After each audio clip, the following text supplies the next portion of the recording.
The Johnson Wax Program with Fibber, McGee, and Molly. The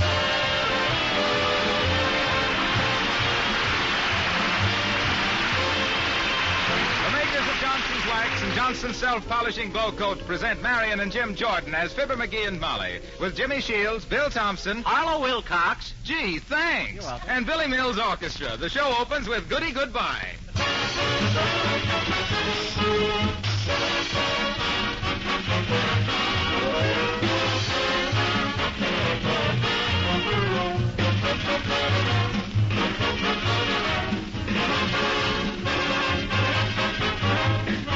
When you walk on wax, you save your floors. You've heard me say this many times, but I wonder if you've really stopped to think about it, about the unique service that genuine Johnson's Wax performs in your home.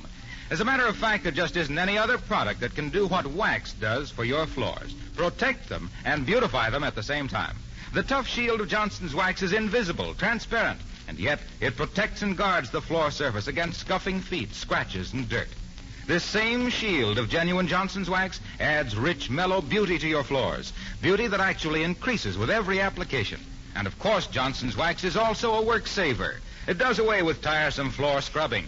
And Johnson Wax floors are the easiest of all floors to keep clean. And besides floors, there are 100 other labor-saving uses for Johnson's Wax. Furniture, woodwork, windowsills, leather goods. You'll find these extra uses listed right on the Johnson Wax package, paste or liquid.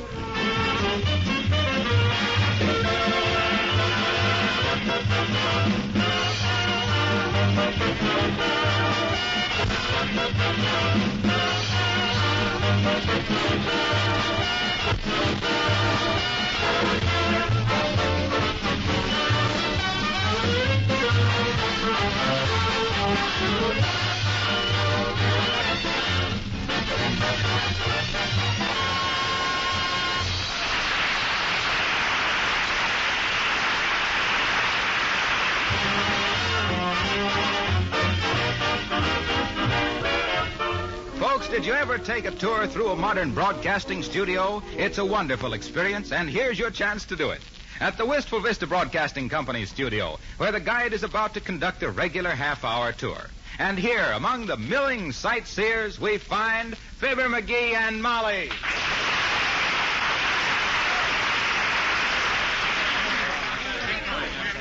Oh, come on, Molly, let's go home. I'm getting tired of waiting around here. No, sir. I've wanted to take one of these studio tours for a long time, dearie.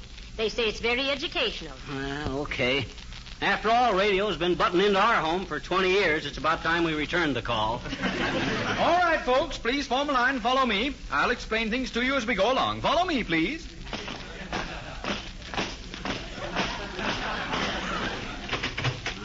What's all this machinery in here, Bud? Is this where they wind Winchell up every Sunday night? McGee, don't be so fresh. Oh, well, This, ladies and gentlemen, is our sound effects department. This room contains every possible sound effect. Now, pardon me, please, Mr. Guide. There's one sound effect I've often wondered about. Yes, madam? For instance, on that Johnson Wax program, my stars, how do they get the effect of all those people laughing at Fibber McGee's jokes? Madam, there are still some things about radio that baffle the experts. Now, do you all see this large rubber ball? What do you use that for, Bud? Sound effect of a bouncing baby? I wasn't talking to you. This rubber ball, ladies and gentlemen, is used, surprisingly enough, for the effect of an explosion. Well, can you imagine that, McGee? It is made of very thin rubber and filled with small pebbles. When shaken and held up to the microphone, it produces a loud explosive sound. Let me show you. Oh, my. Now, let us continue the tour, please.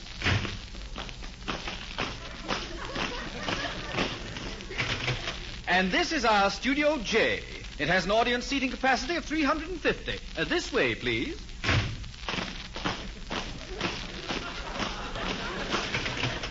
Studio K. It seats 325.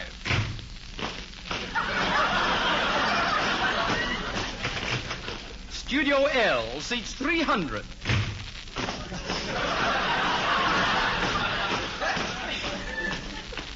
Hey, you're out of step, Bud. That's you, dearie. Studio M seats 350.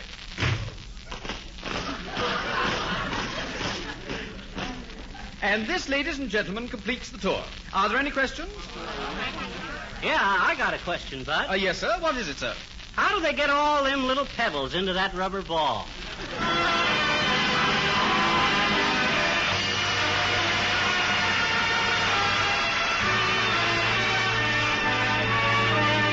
Folks, Jimmy Shields sings Stardust. Sometimes I wonder why I spend the lonely night dreaming of a song. The melody haunts my reverie, and I am once again with you when our love was new, and each kiss an inspiration. But that was long ago.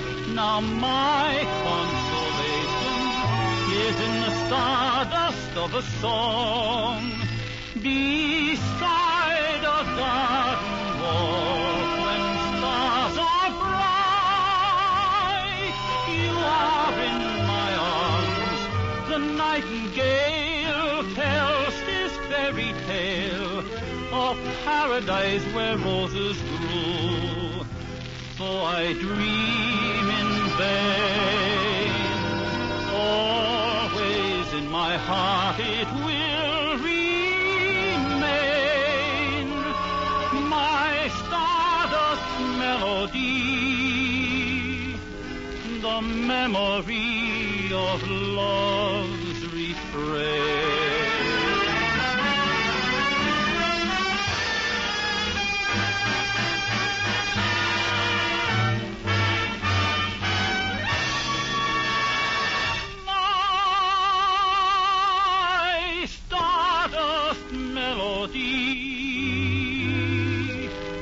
The memory of love's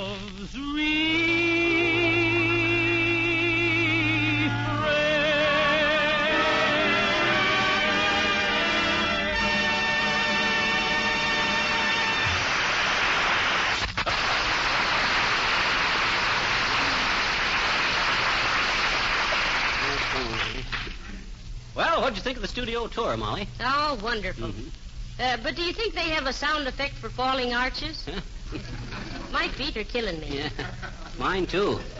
Wonder why they don't let the tourists ride around on them kilocycles they're always bragging about. Here, sit down on this bench here a while, Molly. Ah, heavenly days. If that guide had showed us only 42 more studios, I'd have gone back for that rubber ball and blown the place up.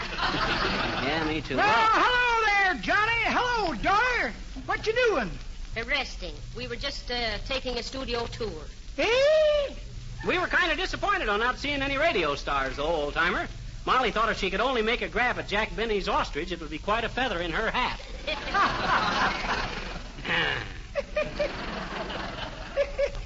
That's pretty awful, Johnny. That ain't the way I heard it. The way I heard it, one feller says to t'other feller, "See," he says, "I see where Mae West just finished making another movie."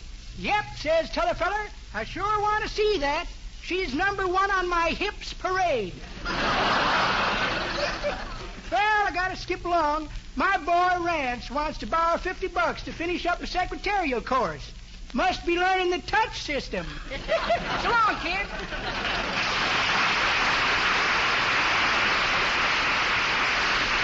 Imagine that old twerp. He's just a feeble old squirt from the fountain of youth.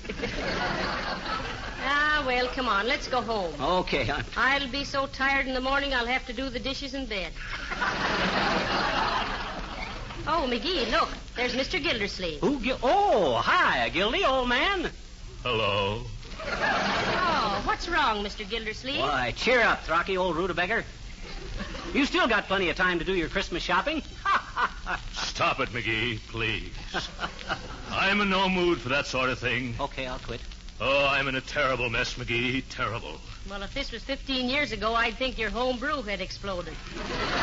What is it, Mr. Gildersleeve? Now, look, Gildersleeve. Personally, I don't know why I should want to help you. You hate my, and I don't like yours either. But I'll help you if I can, McGee, you're so full of balloon juice you ought to travel around with a ground crew. So? But I've simply got to talk to somebody. My, it's nice to have you boys on such friendly terms again. What's the trouble, Mr. Gildersleeve? Well, as you know, I am the manufacturer of Gildersleeve's Girlish Girdles. Yes? Now, here's what happened. Yeah? I decided to go on the radio with my advertising, so I contracted for a half hour on the air. Oh, how marvelous. Oh, that's quite a contraction, Rocky. What kind of show you got? I haven't got a show. What? That's what's the trouble. In exactly 20 minutes, Gildersleeve's Girlish Girdles go on the air, and I haven't any program. Oh. And all because the union won't let my wife sing. Gildersleeve, there must be a power watching over you to meet me at a time like this. What you mean, McGee? Well, now that you've laid an egg, I'm going to save your bacon. I've got a great idea for a radio program, brand new. But what do you know about radio broadcasting, McGee? Who, me? Why, shucks, Gildersleeve. I've been interested in radio ever since I was knob-high to a door slam. Why, even as a little tyke, I studied broadcasting because I simply loved to work at a microphone. For the love of Mike McGee, I was known as in them days. For the love of Mike McGee, the mastermind who made Marconi's mysterious megacycle machine a modern miracle of music, merriment and melodrama for miscellaneous multitudes, monarch of melody whose melancholy murmuring of Mother McCree and McCushla melted the mascara on milkmaids in Milwaukee, mermaids in the Mediterranean, and Milady's maids in Manhattan, and mercy me, the magic manipulator of the mandolin, memorizing a mass of melodic manuscripts from the mountain music for old Matilda to let me solve your problem, Gildy.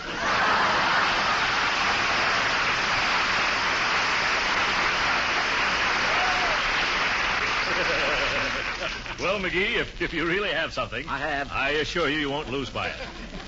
Let's step in this office here and talk it over, eh? Right here? Okay, Rocky. Oh, are we intruding? No, I was just dictating. Have a chair. I'll be with you in a minute. Ready, Miss Green? Yes, Mr. Wilcox. And Johnson's Glow Coat will not only make your housework much easier, comma, but it beautifies and protects your linoleum, comma, and brings out the original color and charm of the pattern, period paragraph. Just a few more lines, folks. Certainly. Go right ahead. What do you mean, go right ahead? You got no more chance of stopping that guy, comma, than I have of getting the Nobel Prize for tea tasting, exclamation. All right, Miss Green. To apply Johnson's Glow Coat, comma, just pour a few drops on the linoleum, comma, spread it around, dash, it needs no rubbing or buffing, dash, and in 20 minutes your floor is not only lovely to look at, comma, but sealed against dirt and dampness, period. Make 4 copies of that, Miss Green. Well, hello there, Molly. Hello, Mr. Wilcox. Hi, Harlow. Hello, Fibber. Goodbye, Mr. Wilcox. Goodbye, Molly. So long, Harlow. So long, Fibber. Come on, Miss Green. So long, Harlow. Well, McGee, to business. I haven't much time left. What is this great radio idea? Look, Gildersleeve, here it is. My thought is to make your studio audience part of the program. You get it? That's simple, ain't it? Why, that's wonderful, McGee. Well, it sounds very interesting. Sir. A little unorthodox, though, isn't it? Unorthodox? Why, it's revolutionary.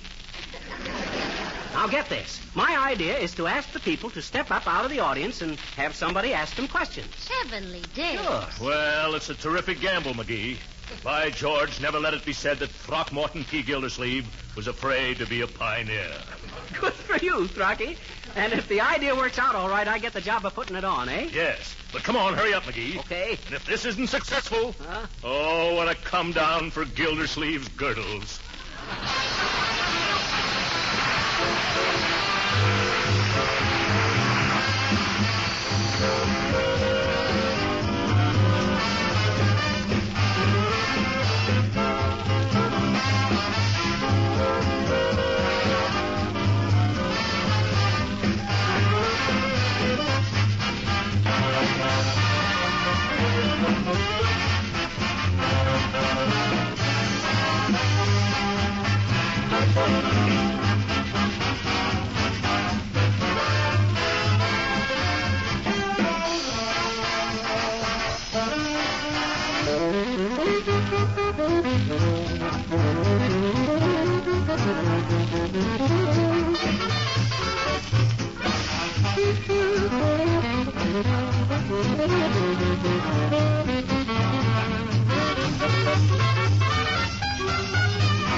Thank you, Billy Mills. And, folks, welcome to the Gildersleeve Girdle Quiz. Wow. Tonight sees the introduction to radio of a sensational new idea. We're going to make you, the audience, a regular part of the show. Won't that be ducky? But first, let me introduce our mistress of ceremonies, Molly McGee. How do you do, I'm sure. Notice her graceful bow, folks? That was made possible by the comfort and flexibility of a Gildersleeve... Oh, yeah. Well, to get on with the program, folks, we're going to ask different members of the audience to step up on the stage and draw questions out of a hat. Them answering the question correct gets either a $5 bill or an order on the Bon-Ton department store for a Gildersleeve girdle. Now, don't be shy. Nobody's going to be embarrassed. Except you. Huh? Except me. What do you... Oh. All right. Will somebody volunteer from the audience? Wait a minute. Now, let me through there. Let me through. Well, now, here's the first contestant, McGee. Will you please draw a slip out of the hat, sir? Yeah, okay. And here is the first question. And I might say it's a tough one. Name the place and date of the birth of Milton J. Prentwhistle, the famous wallpaper designer. January 12th, 1901 at 4:13 a.m. in East Cupcake, Ohio. Oh. That is absolutely correct. And for answering that difficult question, here is a crisp new $5 bill. Thank you for coming up, Mr. Prentwhistle, Milton J. Prentwhistle.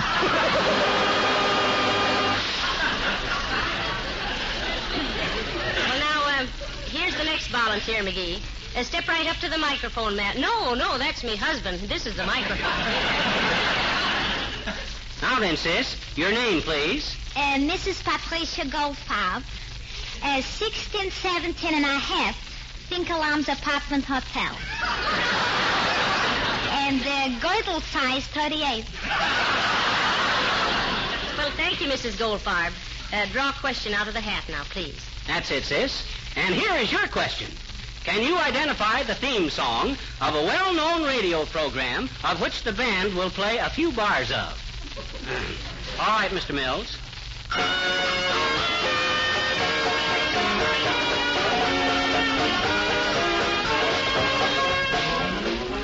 Oh, come, Mrs. Goldfarb. Whose theme song is that? I might tell you it was Fred Allen, but I'd be an awful fibber if I did. Come on, sis, don't you catch on to it? Don't rush me, please. Now tell us, what is your favorite radio program on Tuesday night, Mrs. Goldfarb? I haven't got one. Oh, you haven't got a favorite program? No, I haven't got a radio. Oh. I guess I'm giving up. Well, that's too bad. Students! Oh, come on, folks. Whose theme song is it? Ah, I see we have another volunteer from the audience. Here you are, Chowderhead, after service. Oh, thank you, sir. Your name, please? Horatio K. Boomer, care of Joe's Tavern. While you're there, see what the boys in the back room will have that I haven't got. Now, your occupation, Mr. Boomer? Broker. Much, in fact. Thank you, Mr. Boomer. Will you please draw a question? That's it. Now, your question is, where is the Taj Mahal? Taj Mahal? Yep. Don't accuse me till I take a look. Taj Mahal, Taj Mahal. Now, where did I put that Taj Mahal? Have it right here someplace. Let me see now. Here's a small straitjacket to keep me from biting my nails. Drinking glass made from Confederate money. Ah, yes, the original Dick. Here's a cork leg in case I have to float alone. Oh. Set of marked beans for unscrupulous bingo players. Aha, what's this? Oh, yes, a wig I took from a man named Peters. Going to give it to my brother, Paul. Seems like I had to rob Peter to pay Paul. Yes, and a check for a short beer. Well, imagine that. No Taj Mahal. Well, sorry, Mr. Boomer. No $5 for you. Oh, well, it's a smart shark that never flashes a fin. Good evening, my dear. Good night, Ascot Biscuit.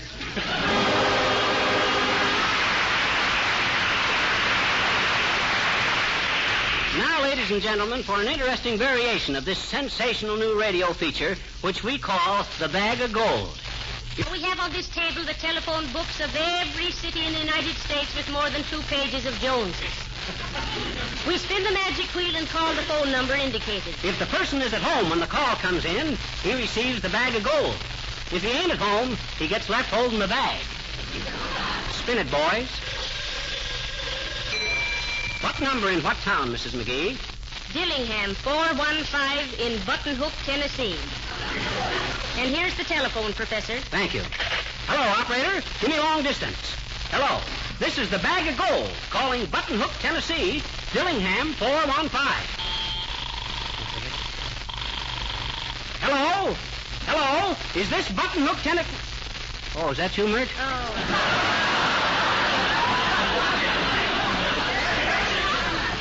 How's everything, Mert? McGee, stop that. There's no time for that now. Oh, yeah. I'm sorry, Mert. There's some mistake. We'll have to go on with that. We'll have to go on now. We'll try it again next week. Now, who's next from the audience? This lady right here. What is your name, please, madam? Well, really, Mr. McGee, that seems a peculiar kind of question. Come on, Uppy, come on. Cooperate. Your name, please? Mrs. Abigail Fotheringill Uppington of 97 Wistful Vista. Oh. Well, now, will you please draw a question from the hat, please, madam? Thank you. And your question is? This is an old one, Uppy. Even you ought to know this one. How do you get down off an elephant? I beg your pardon? How does one get down off an elephant? That's right, an elephant. Yeah, you know, an elephant. A big gray animal with ivory tusks. And a Dewey for President badge in his lapel. Oh, that. Oh, well, no. Oh, but really, I've had very little experience in either mounting or dismounting from a pachyderm. Now, the word is elephant, and how do you get down off of it? Well, in the first place, my dear, I consider the question very clumsily worded. It should say, how does one descend from an elephant? When you say get down, one immediately thinks of down as procured from the back of a fowl, such as a chicken or a duck. Oh, I have it! Oh, one does not have it, I have it! Oh, one does not get down off of an elephant. One gets down off a duck. My.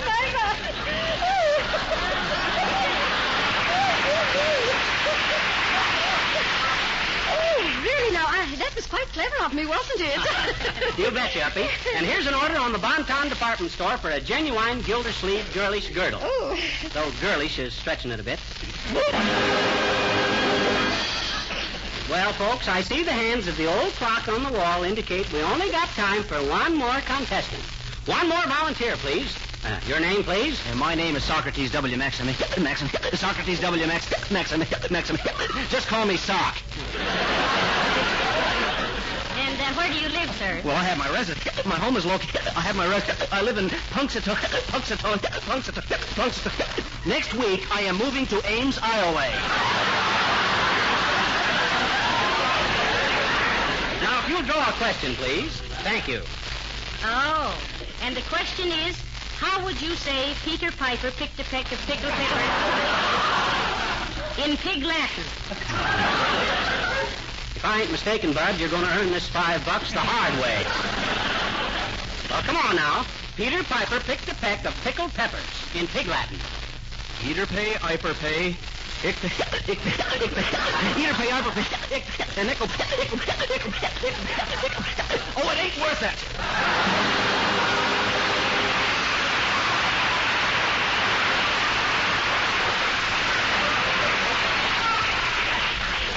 Folks, you have just heard the most sensational radio program ever produced in this country. Originated by Fibber McGee and brought to you by the Gildersleeve Girdle Company. And folks, remember our slogan. In country, town, or busy city, our girdles keep you sitting pretty. Oh, my, that was wonderful, McGee. I'm so proud of you. Oh, shucks, you were just as good as I was, Molly. You think so? Boy, will old Gildersleeve be tickled about this. Well, I'm pretty happy about it myself. Say, how did you ever think of it? You're so clever, dearie. Oh, shucks, it was nothing that any red-blooded, clean-living American boy wouldn't have thought of. Oh, look here, McGee. I want a word with you. I'll bet you do, Gildersleeve. Wasn't that the most terrific... I've been bamboozled. Huh? I've been misled. What? I've been had. Oh, well... What do you mean, Mr. Gildersleeve? This program of yours is out. You're through. Why, Gildy? McGee, I've been talking to people around here. Yeah, what they say, Gildy? What This they say? idea has been done before. Pawshaw.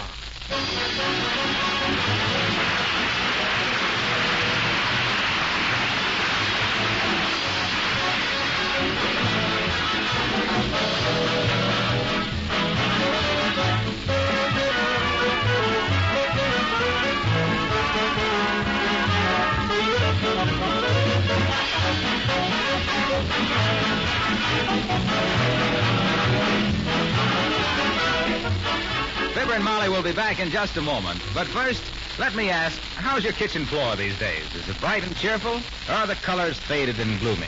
Do you have trouble keeping it clean? Are you a floor scrubber?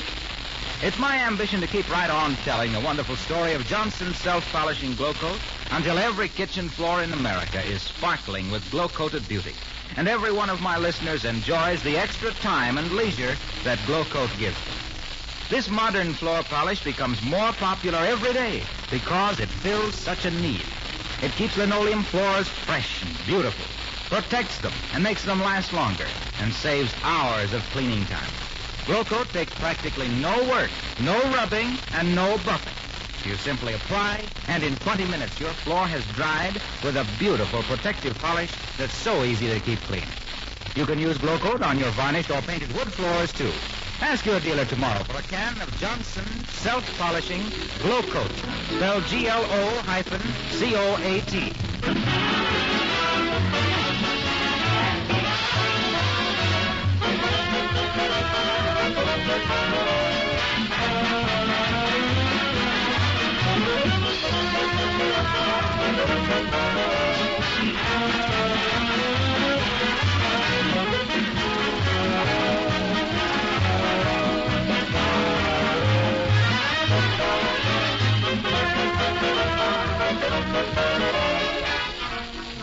Ladies and gentlemen, before we say goodnight, may we take this opportunity to urge you all to support, to the best of your ability, the campaign against infantile paralysis. Yes, folks, send your dimes marching to Washington today, and as much more as you can afford. Remember, what looks like small change to you may bring about a big change in the life of some crippled child. Good night. Good night, all.